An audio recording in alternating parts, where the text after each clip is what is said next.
Hello friends, Lavanya ವೈವಿಧ್ಯ ಅಡುಗೆ ಚಾನಲ್ಗೆ ನಿಮ್ಮೆಲ್ಲರಿಗೂ ಸ್ವಾಗತ. ಇವತ್ತಿನ ವಿಡಿಯೋದಲ್ಲಿ ನಾನು ಪಾಲಕ್ ಪಲಾವ್ನ ಹೇಗೆ ಮಾಡೋದು ಅಂತ ತೋರಿಸ್ಕೊಡ್ತಾ ಇದ್ದೀನಿ. ರೆಸಿಪಿ ತುಂಬ ಈಸಿ ಆಗಿದೆ. ವಿಡಿಯೋನ ಎಲ್ಲೂ ಕೂಡ ಸ್ಕಿಪ್ ಮಾಡದೆ ಪೂರ್ತಿಯಾಗಿ ನೋಡಿ.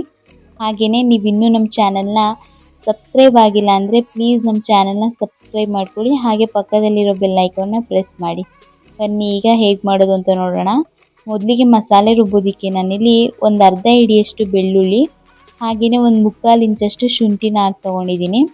ಜೊತೆಗೆ ಖಾರಕ್ಕೆ ನಾನಿಲ್ಲಿ 2 ಹಸಿಮೆಣಸಿನಕಾಯಿನ ತೊಗೊಂಡಿದ್ದೀನಿ. ನಿಮ್ಗೆ ಸ್ವಲ್ಪ ಖಾರ ಜಾಸ್ತಿ ಬೇಕು ಅಂದರೆ ಇನ್ನೊಂದು ಸ್ವಲ್ಪ ಹಾಕೊಳ್ಳಿ. ಈಗ ಇದಕ್ಕೆ ಸ್ವಲ್ಪ ಕೊತ್ತಂಬರಿ ಸೊಪ್ಪು, ಹಾಗೆಯೇ ಒಂದು ಅರ್ಧ ಕಪ್ಪಷ್ಟು ತೆಂಗಿನಕಾಯಿ ತುರಿನ ಹಾಕೊಂಡಿದ್ದೀನಿ. ಇದ್ರ ಜೊತೆಗೆ ನಾನಿಲ್ಲಿ 1 ಕಟ್ಟಷ್ಟು ಪಾಲಕ್ ಸೊಪ್ಪನ್ನು ತೊಗೊಂಡಿದ್ದೀನಿ. ನಾನಿಲ್ಲಿ ಪಾಲಕ್ ಸೊಪ್ಪನ್ನು ಬೇಯಿಸಿಲ್ಲ, ಹಸಿದನ್ನೇ ಕಟ್ ಮಾಡಿ ನೀಟಾಗಿ ತೊಳೆದು ಹಾಕೊಳ್ತಾ ಇದ್ದೀನಿ. ಈಗ ಇದಕ್ಕೆ ನಾನಿಲ್ಲಿ ಒಂದು ಅರ್ಧ ಟೇಬಲ್ ಸ್ಪೂನಷ್ಟು ಚಕ್ಕೆ ಲವಂಗ ಪುಡಿನೂ ಕೂಡ ಹಾಕೊಂಡಿದ್ದೀನಿ.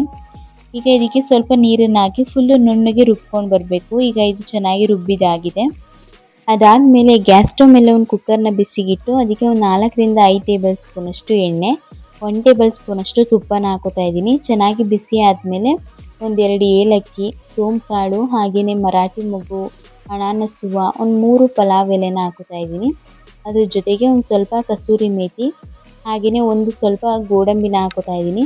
ಗೋಡಂಬಿನ ನಾನಿಲ್ಲಿ ಒಂದು 18ರಿಂದ 20 ಗೋಡಂಬಿನ ತೊಗೊಂಡಿದ್ದೀನಿ. ಈ ಪಾಲಕ್ ಪಲಾವ್ಗೆ ಗೋಡಂಬಿ ಹಾಕೋದು ತುಂಬಾ ಚೆನ್ನಾಗಿರುತ್ತೆ. ಈಗ ಸ್ವಲ್ಪ ಫ್ರೈ ಆದಮೇಲೆ ಇಲ್ಲಿ 1 ಬೌಲಷ್ಟು ಈರುಳ್ಳಿನ ಉದ್ದುದಾಗಿ ಕಟ್ ಮಾಡಿ ಹಾಕ್ಕೊಳ್ತಾ ಇದ್ದೀನಿ. ನಾನಿಲ್ಲಿ ಮೀಡಿಯಮ್ ಗಾತ್ರದ 2 ಈರುಳ್ಳಿನ ತೊಗೊಂಡಿದ್ದೀನಿ. ಈಗ ಇದನ್ನು ಸ್ವಲ್ಪ ಬ್ರೌನ್ ಕಲರ್ ಆಗೋವರೆಗೂ ಚೆನ್ನಾಗಿ ಫ್ರೈ ಮಾಡ್ಕೋಬೇಕು. ಸ್ವಲ್ಪ ಈರುಳ್ಳಿ ಎಲ್ಲ ಸಾಫ್ಟಾಗಿ ಬೇಯೋವರೆಗೂ. ಈಗ ಇದು ಚೆನ್ನಾಗಿ ಬೆಂದಿದೆ. ಈಗ ಇದಕ್ಕೆ 1 ಕಪ್ಪಷ್ಟು ಹಸಿ ಬಟಾಣಿನ ಹಾಕೋತಾ ಇದ್ದೀನಿ. ನೀವಿಲ್ಲಿ ಬೇಕಾದರೆ ಒಣ ಬಟಾಣಿನೂ ಕೂಡ ಯೂಸ್ ಮಾಡಬಹುದು. ಸ್ವಲ್ಪ ಬೇಗ ಆಗಬೇಕು ಅಂತಂದರೆ ಬಿಸಿ ನೀರಲ್ಲಿ ನೆನೆ ಹಾಕಿ ಕೂಡ ನೀವು ಯೂಸ್ ಮಾಡ್ಬೋದು. ಈಗ ಇದು ಸ್ವಲ್ಪ ಫ್ರೈ ಮಾಡ್ಕೊಂಡಾದಮೇಲೆ ಸ್ವಲ್ಪ ಕೊತ್ತಂಬರಿ ಸೊಪ್ಪು, ಪುದೀನ ಸೊಪ್ಪು, ಹಾಗೆ ಮೆಂತ್ಯ ಸೊಪ್ಪು, ಈ ಮೂರನ್ನು ಕೂಡ ಸಣ್ಣದಾಗಿ ಕಟ್ ಮಾಡಿ ಹಾಕೋತಾ ಇದ್ದೀನಿ. ಈಗ ಇದು ಸ್ವಲ್ಪ ಫ್ರೈ ಆದಮೇಲೆ ನಾನಿಲ್ಲಿ 1 ಟೊಮೊಟೊನ ಸಣ್ಣದಾಗಿ ಕಟ್ ಮಾಡಿ ಹಾಕೋತಾ ಇದ್ದೀನಿ. ಜಾಸ್ತಿ ಟೊಮೊಟೊನ ನಾನಿಲ್ಲಿ ಯೂಸ್ ಮಾಡಿಲ್ಲ, ಒಂದೇ ಒಂದು ಟೊಮೊಟೊನ ತೊಗೊಂಡಿದ್ದೀನಿ. ಈಗ ಟೊಮೊಟೊ ಹಾಕೊಂಡಾದ್ಮೇಲೆ ಇದನ್ನು ಸ್ವಲ್ಪ ಟೊಮೊಟೊ ಎಲ್ಲ ಚೆನ್ನಾಗಿ ಸಾಫ್ಟಾಗಿ ಬೇಯಬೇಕು. ಅಲ್ಲಿವರೆಗೂ ಇದನ್ನು ಚೆನ್ನಾಗಿ ಫ್ರೈ ಮಾಡ್ಕೋಬೇಕು. ಈಗ ನೋಡ್ತಾ ಇರ್ಬೋದು, ಇದು ಸ್ವಲ್ಪ ಚೆನ್ನಾಗಿ ಸಾಫ್ಟಾಗಿ ಬೆಂದಿದೆ. ಈ ಟೈಮಲ್ಲಿ ಇದಕ್ಕೆ ಒಂದು ಅರ್ಧ ಟೇಬಲ್ ಸ್ಪೂನಷ್ಟು ಗರಂ ಮಸಾಲ, ಒಂದು ಅರ್ಧ ಟೇಬಲ್ ಸ್ಪೂನಷ್ಟು ಧನಿಯಾ ಪುಡಿನ ಹಾಕೋತಾ ಇದ್ದೀನಿ. ಈಗ ಇವೆರಡನ್ನೂ ಕೂಡ ಹಾಕೊಂಡಾದ್ಮೇಲೆ ಸ್ವಲ್ಪ ಒಂದು 2 ನಿಮಿಷ ಇದನ್ನು ಚೆನ್ನಾಗಿ ಫ್ರೈ ಮಾಡ್ಕೋಬೇಕು. ಅದಾದಮೇಲೆ ರುಬ್ಬಿಟ್ಕೊಂಡಿರುವಂತಹ ಪಾಲಕ್ ಮಸಾಲನ ಹಾಕೋತಾ ಇದ್ದೀನಿ. ಫಸ್ಟಿಗೆ ನೀರನ್ನು ಹಾಕೋಬಾರ್ದು, ಈ ರೀತಿ ಗ್ರೇವಿನ ಫಸ್ಟು ಡ್ರೈ ಆಗಿ ಚೆನ್ನಾಗಿ ಫ್ರೈ ಮಾಡ್ಕೋಬೇಕು. ಏಕೆಂದರೆ ಹಸಿ ವಾಸನೆ ಎಲ್ಲ ಹೋಗಬೇಕಲ್ವ. ಅದರಿಂದ ನೀಟಾಗಿ ಹಸಿ ವಾಸನೆ ಹೋಗೋವರೆಗೂ ಒಂದು 5 ನಿಮಿಷಗಳ ಕಾಲ ಇದನ್ನು ಚೆನ್ನಾಗಿ ಫ್ರೈ ಮಾಡ್ಕೊಳ್ಬೇಕು. ನೋಡಿ, ನಾನಿಲ್ಲಿ ಈ ಗ್ಲಾಸಲ್ಲಿ ನಾನು ಫಸ್ಟಿಗೆ ಬಾಸುಮತಿ ರೈಸನ್ನು ತೊಗೊಂಡಿದ್ದೀನಿ. ಇಲ್ಲಿ ನಾನು 1.5 ಗ್ಲಾಸಷ್ಟು ಬಾಸುಮತಿ ರೈಸನ್ನು ತೊಗೊಂಡಿದ್ದೀನಿ. ಹಾಗೆಯೇ ಅದೇ ಗ್ಲಾಸಿನ ಅಳತೆಯಲ್ಲಿ ನಾನು 1.5 ಗ್ಲಾಸಷ್ಟು BT ರೈಸ್ ಅಕ್ಕಿನೂ ಕೂಡ ಹಾಕ್ಕೊಂಡಿದ್ದೀನಿ. ಈಗ ಎರಡನ್ನೂ ಕೂಡ ನೀಟಾಗಿ ಮಿಕ್ಸ್ ಮಾಡಿ ಇಟ್ಕೊಂಡಿದ್ದೀನಿ. ಈ ಕಡೆ ಮಸಾಲನೂ ಕೂಡ ಈಗ ನೋಡ್ತಾ ಇರ್ಬೋದು, ನೀರಿನ ಅಂಶ ಸ್ವಲ್ಪ ಕಡಿಮೆ ಆಗಿದೆ. ಚೆನ್ನಾಗಿ ಇದು ಹಸಿ ವಾಸನೆ ಹೋಗೋವರೆಗೂ ಚೆನ್ನಾಗಿ ಫ್ರೈ ಮಾಡಿದಾಗಿದೆ. ಈಗ ಇದಕ್ಕೆ ನೀರನ್ನು ಹಾಕ್ಕೊಳ್ತಾ ಇದ್ದೀನಿ.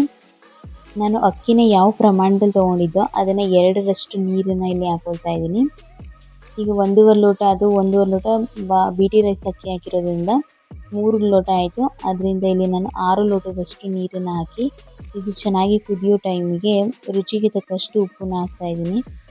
ಈಗ ರುಚಿಗೆ ತಕ್ಕಷ್ಟು ಉಪ್ಪನ್ನು ಹಾಕೊಂಡಾದ್ಮೇಲೆ ಒಂದು ರೌಂಡ್ ಈ ರೀತಿ ಚೆನ್ನಾಗಿ ಮಿಕ್ಸ್ ಮಾಡ್ಕೋಬೇಕು.